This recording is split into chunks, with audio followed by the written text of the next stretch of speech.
Hello दोस्तों, रश्मि mobile care में एक बार आपका फिर स्वागत है। और आज हमारे पास एक ओप्पो का A3s सेट है। इसमें प्रॉब्लम है कि इसका सिम डिटेक्ट नहीं हो रहा है।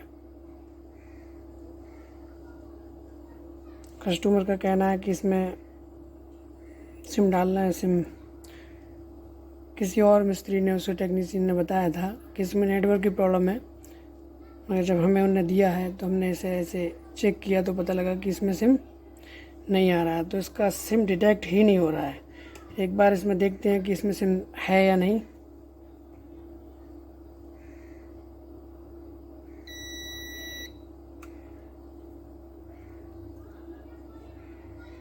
सिम इसमें लगा हुआ है और एक बार देखते हैं कि ये डिटेक्ट होगा या नहीं।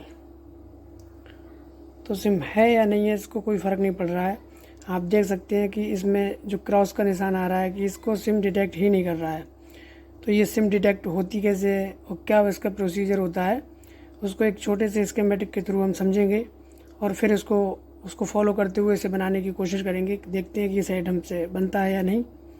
और तो आइए हम एक छोटा सा स्कीमेटिक देख लेते हैं। हेलो दोस्तों, आप इस स्कीमेटिक को देख लीजिए। एक बार मैं इसको एक्सप्लेन करके आपको समझाना चाहूँगा कि हमारा ये ओप्पो A3s सेट जो है उसको आखिर प्रॉब्लम क्या है जो ये काम नहीं कर पा रहा है। तो इसको मैंने एक छोटा सा स्कीमेटिक ड्रॉ किया है।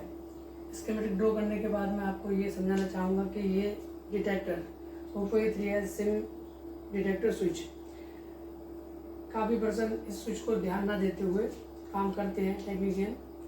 उनको क्या करना है कि इस स्विच में सिम ट्रे की सारी सप्लाइयाँ ठीक हैं, सिम डिटेक्ट नहीं हो रहा है, यानी कि स्विच इसका कोई वर्क नहीं है, ये ठीक है बिल्कुल। मेन मसला हमारा यहाँ से स्विच से। तो स्विच काम कैसे करता है? स्विच का एक सिरा जो होता है वो ग्राउंड हो जाए, ये ग्राउंड है, ये पॉजिटिव पिन है इसकी, जिससे डिटेक्ट होगा। डिटेक्ट होता कैसे है, ये छोटा सा स्कीमेटिक मैंने ड्रॉ किया है, उसमें ये बताना चाहूँगा मैं आपको कि ये ड्रॉ काम करता कैसे है। जब इस स्विच को काम करने के लिए यहाँ से 1.8 वोल्ट की सप्लाई आती है PMIC से। PMIC से आने के बाद 100 किलो ओम्स की रजिस्टर लगा के इस लाइन को स्विच से कनेक्ट किया जाता है। फिर दूसरी लाइन आती है CPU से, अपने मास्टर से, जिसे 1 किलो ओम्स की रजिस्टर लगा के इसको भी इसी स्विच की लाइन से कनेक्ट किया जाता है। एक कैपेसिटर लगा के ग्राउंड कर दिया जाता है, सॉरी डायोड लगा के ग्राउंड कर दिया जाता है। तो अब ये वर्क करता कैसे है? जैसे यहाँ से हमने इंटर किया, सिम स्लॉट को जब इंटर किया तो ये स्विच जो होता है रेगुलर इससे कनेक्ट रहता है। जब रेगुलर इससे कनेक्ट रहता है, ये मैंने फासले से बनाया है आपको समझाने के लिए। ये जो है स्विच इससे इस पिन से रेगुलर कनेक्ट रहता है। तो इस पिन को, ये ग्राउंड है और ये भी ग्राउंड हो गया, तो CPU को लॉजिक ग्राउंड मिलता है। तो इस पिन को, CPU की इस वाली पिन को जब ग्राउंड मिलेगा तो इसमें बोलेगा नो सिम। कहने का मतलब तो समझना कि ये सप्लाई जो है, इस सप्लाई की इस पिन को जब यहाँ ग्राउंड मिलेगा, 1K से फीडबैक जब मिलेगा CPU को, इस वाली पिन पे CPU की 1K की रजिस्टर से CPU को जब लॉजिक ग्राउंड मिलेगा तो CPU को इंडिकेशन देगा कि सिम के सिग्नल को जनरेट मास्टर नहीं करेगा। जब सिम की सप्लाई को जनरेट नहीं करेगा तो सिम ही काम उसमें नहीं करेगी, तो उसमें बोलेगा नो सिम। अब 1.8 वोल्ट की सप्लाई है, इस पर आ रही है रेगुलर, मगर यहाँ पे 100 किलो ओम का रजिस्टर लगा है। अगर इस पिन को ग्राउंड कर दिया जाएगा तो ये जो है एग्जैक्ट ऐसा काम करेगा कि वोल्ट को 1.8 को 3 रखेगा, यहाँ से ग्राउंड हो जाएगा। तो ये जो है 100 किलो ओम्स का रजिस्टर इस वैल्यू को ग्राउंड आएगा। जो फीडबैक 1 किलो ओम्स की रजिस्टर से CPU को मिलेगा, CPU सिम के सिग्नल को जनरेट नहीं करेगा और ये बोलेगा, डिस्प्ले पे दिखाएगा कि नो सिम, सिम को डिटेक्ट ही नहीं करेगा। और डिटेक्ट करता कैसे है? जैसे ही हमने इसमें स्लॉट लगाया, स्लॉट लगाने के बाद जब हमारा स्लॉट गया, स्लॉट लगने से जो ये पिन का स्विच का पिन है वो अंदर को जाती है। जब अंदर को चलेगी तो ये जो पिन है जो फ्री हो गई, जैसे अब स्पेस बना हुआ है इसमें, ये प्लस हो गया और ये ग्राउंड हो गया। जब प्लस और ग्राउंड की कनेक्टिविटी हट गई एक दूसरे से तो यहाँ पर 1.8 मिल गया। जब यहाँ 1.8 मिला तो 1K की रजिस्टर के थ्रू जब 1.8 इधर आ गया इसने 1K की रजिस्टर से सीपीयू ने इस वाले पिन पर डिटेक्ट हो गया, यहाँ मिल गया इसको 1.8 वोल्ट। जब 1.8 वोल्ट यहाँ मिलेगा तो सिम सीपीयू कहेगा मास्टर की सिम हमारे अंश में पड़ गया है, और जहां नो सिम का सिग्नल दिखा रहा था वहां पे सिम इंसर्ट मतलब सिम दिखाने लगेगा, और जो सिम के मेन वोल्टेज जो है टाटा क्लॉक एबीटीटी के जो वोल्टेज है वो जनरेट होने लगेंगे, जिससे कि हमारे सिम डिस्प्ले पे दिखाने लगेगा। तो इसी स्विच का जो हमारे इस फोन में प्रॉब्लम है वो हम चेक कर लेते हैं अभी क्या है।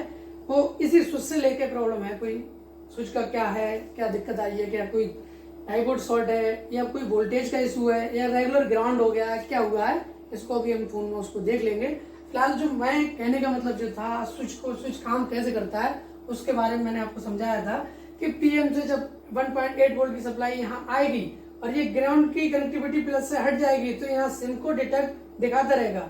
एग्जैक्ट कोई जरूरत नहीं है कि इसमें सिम स्लॉट हो, इसको अगर पिन को हटा भी दिया जाएगा और इस पर प्लस की पिन की जब यहाँ तक फीडबैक यहाँ मिलता रहेगा तो ये रेगुलर बोलता रहेगा कि उसमें सिम पड़ा हुआ है, सिम पड़ा हुआ है, सिम का सिग्नल हर समय यहाँ सप्लाई जनरेट रहेगी। मगर जब स्लॉट इसमें से निकाल लिया जाता है, जब स्लॉट हम इसमें डाल देते हैं तो स्लॉट डालने के बाद ये पिन जो है इस प्लस की पिन से हट जाती है, जिसकी वजह से यहाँ 1.8 मिलने लगता है। सीपीयू को जब 1.8 की इंफॉर्मेशन मिलती है, इस पिन का मतलब है अगर इस पिन को 1.8 की सप्लाई आप दे दोगे तो यहाँ पर सिम का सारे वोल्टेज जो है जनरेट होने लगेंगे और डिस्प्ले पे सिम दिखाने लगेगा। अगर इसी पिन को हम ग्राउंड कर दें, जब इस पिन को इस स्विच से एक दूसरे से कनेक्ट कर देंगे तब यहाँ पे माइनस हो जाएगा, माइनस की यानी ग्राउंड। जब यहाँ पिन पे 1.8 की जगह जीएनडी मिलने लगेगा, जब यहाँ 1.8 की जगह या जीएनडी अगर इस पे पिन पे मिलेगा तो बोलेगा नो सिम,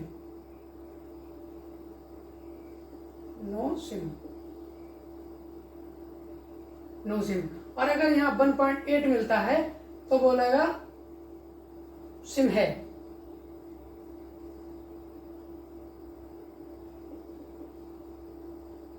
सिम डिटेक्ट करेगा। ओके, तो सब कुछ जो मसला है वो मेन सीपीयू को फीडबैक का है। तो यहाँ से 1.8 का वोल्टेज का जब यहाँ वोल्टेज मिलता है तो वो फीडबैक देता है 1.8, तो बोलता है सिम डिटेक्ट करता है, वो सिम को दिखाता है। और जब यहाँ पे लॉजिक ग्राउंड मिलता है, जब यहाँ से लॉजिक ग्राउंड यहाँ से यह कनेक्टिविटी हो जाएगी, जब ग्राउंड प्लस लड़ जाएगा आपस में तो यहाँ पे ग्राउंड हो जाएगा यहाँ तक। जब यहाँ तक ग्राउंड हो जाएगा तो सीपीयू को यहाँ से ग्राउंड मिलेगा, ग्राउंड का सिग्नल जब मिलता है तो सीपीयू बोलता है कि इसमें सिम नहीं है। तो यही मसला है, हम अपने फोन में देख लेते हैं कि क्या आखिर स्विच से क्या प्रॉब्लम हुई है जिसकी वजह से सेट नो सिम दिखा रहा है। तो आइए एक बार सेट देख लेते हैं।